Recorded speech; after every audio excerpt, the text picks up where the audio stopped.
Специально для тебя создал лучшую колоду, с помощью которой ты сможешь быстро поднимать кубки, просто потому что ты будешь постоянно побеждать, делая винстрики. А все, что тебе нужно сделать, так это посмотреть этот гайд до конца, чтобы разобраться в этой супер тактике. Готовы? Поехали!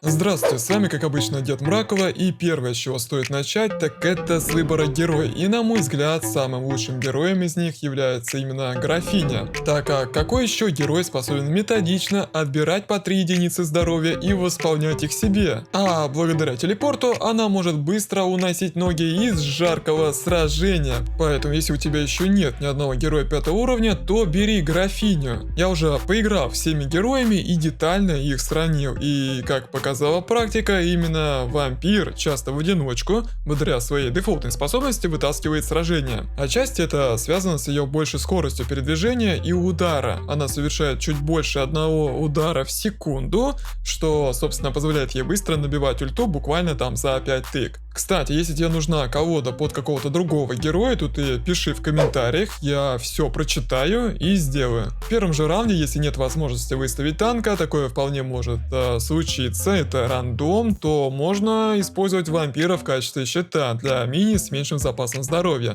То есть ставим ее в первую линию, это поможет ей как можно быстрее заполнить супербар и ультануть. Если ты хочешь подробнее вникнуть в мир Clash Mini, то в этом ролике я все подробно объяснил, а также рассказал, что куда нажимать и как вообще скачать этот Clash Mini, если ты этого еще не сделал.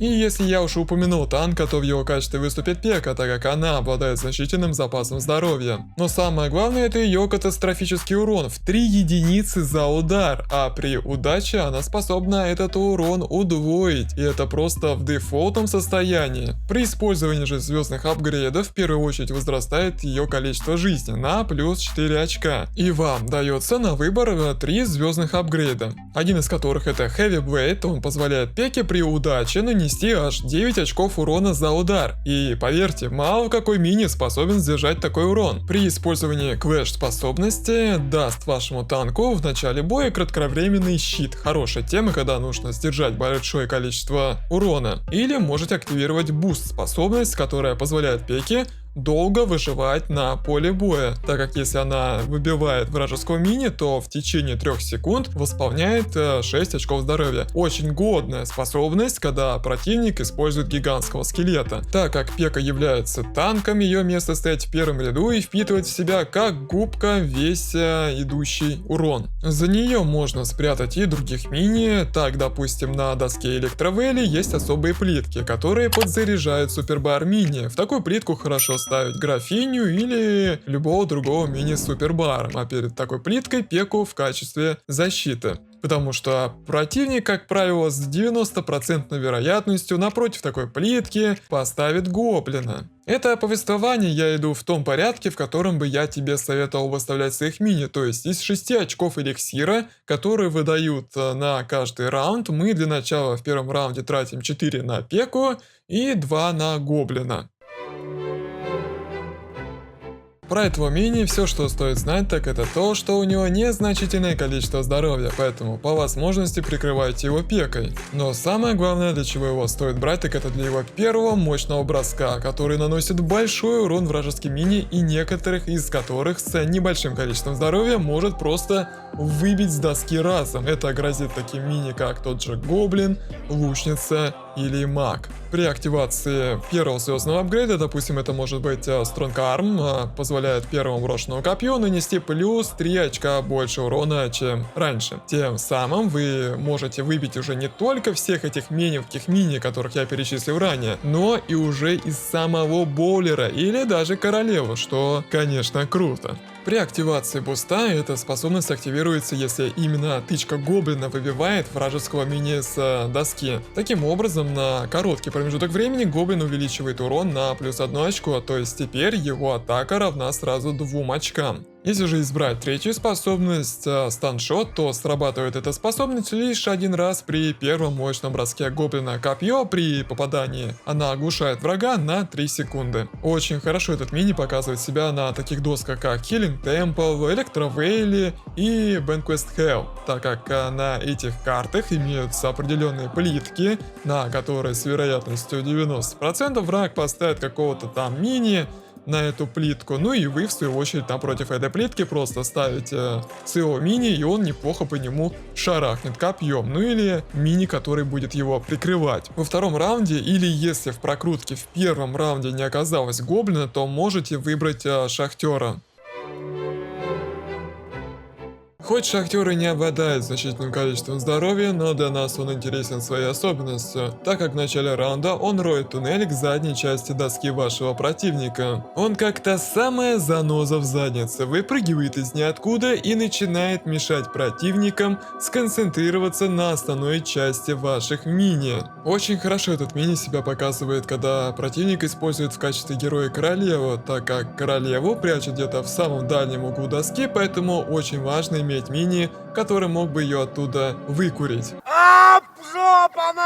Если как раз таки враг и использует королеву, то, конечно, вместо того, чтобы начать усиливать гоблина, лучше начинайте тратить звездные апгрейды для шахтера. Так, при использовании первого звездного апгрейда, он помимо того, что добавляет плюс 2 очка к жизни ему, так еще и увеличивает на плюс 1 очко урон, если шахтер будет наносить этот урон из-за спины врагу, то есть враг будет сразу получать двойной урон. Каждый из звездных апгрейдов дарит шахтеру доп очки к жизни, но помимо этого, при выборе второго звездного апгрейда буста дает возможность шахтеру на короткий промежуток времени получать бонус к скорости при выбивании мини с доски. Если же заюзать третье звездное улучшение, то это подарит возможность шахтеру наносить сплошной урон в радиусе 3 клеток перед собой. Таким образом, он может одновременно наносить урон сразу по 3 мини. Эта способность наиболее эффективна в третьем и последующих раундах, когда противник уже выставил всех своих мини. Тем самым у шахтеров увеличивается шанс задеть нескольких мини. Вот так вот поделился с тобой небольшим секретом из Clash Mini, так что пользуйся на здоровье и не забывай ставить лайкусик за крутой совет. 2 эликсира мы уже потратили, но остались еще, и их стоит потратить именно на громовержца.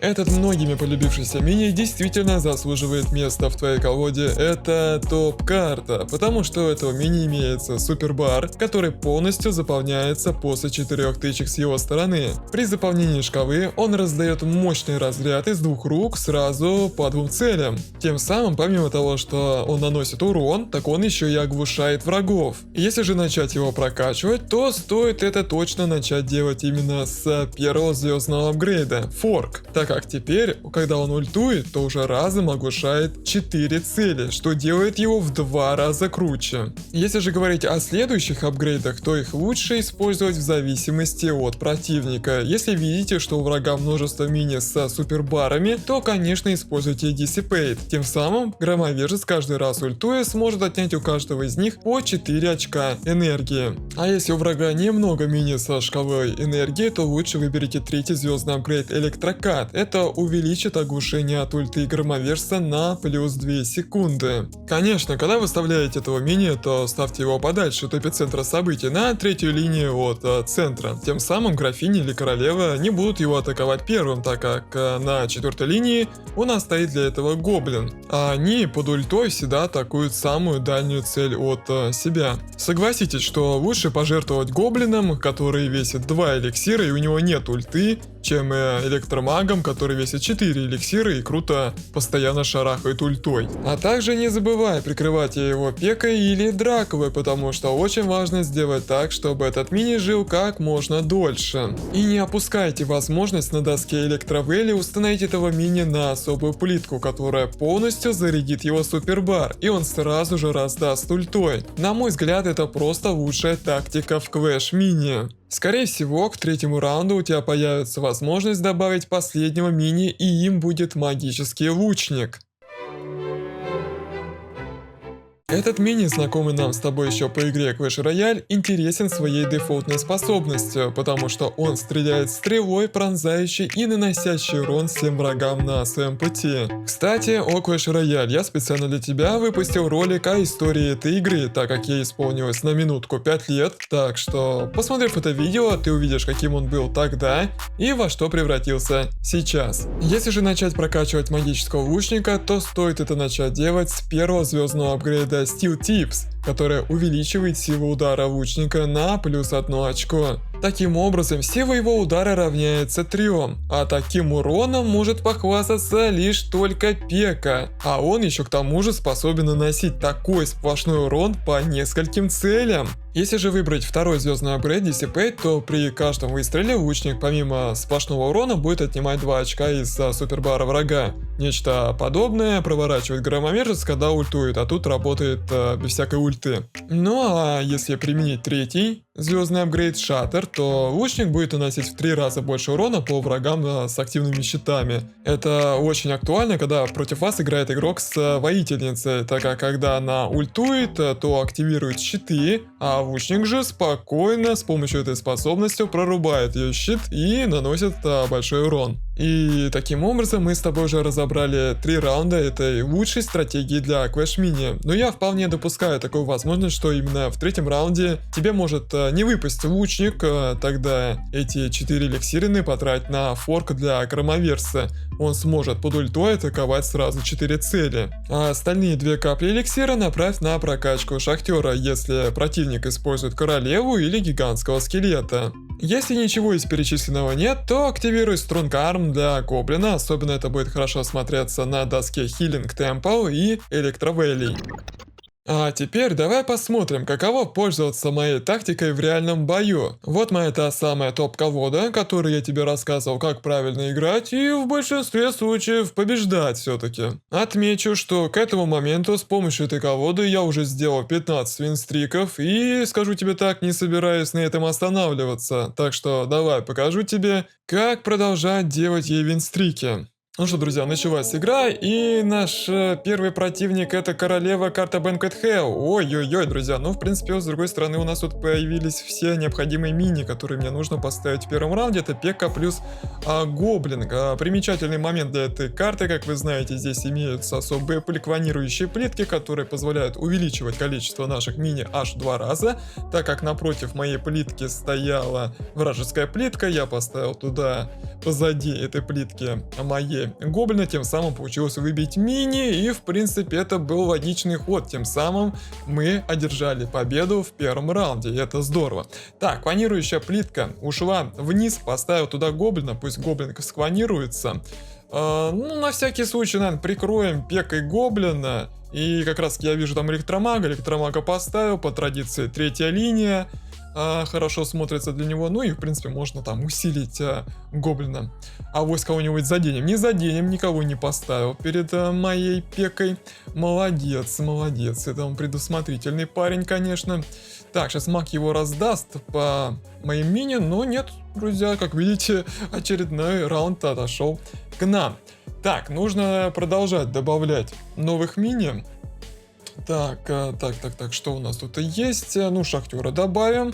Так, теперь у нас 5 мини, на клонирующую плитку поставим мы с вами Пеку. И вот как раз таки, как я вам и обещал, к 3-му раунду, скорее всего, вы точно сможете выставить всех необходимых для себя мини. Так, ну вот таким вот так вот поставим все, посмотрим, что у нас из этого получится. Так, боулера не люблю, боулер нехороший. Синячок. Так, блин, там у человека 2 электромага, и они сейчас под яростью будут раздавать. Да, в этот раз парень все-таки отыграл действительно лучше, чем мы. Ну и у него все-таки королева 5-го уровня, это тоже, друзья, нужно держать в голове. Все-таки у нее имеется 2-го уровня способности.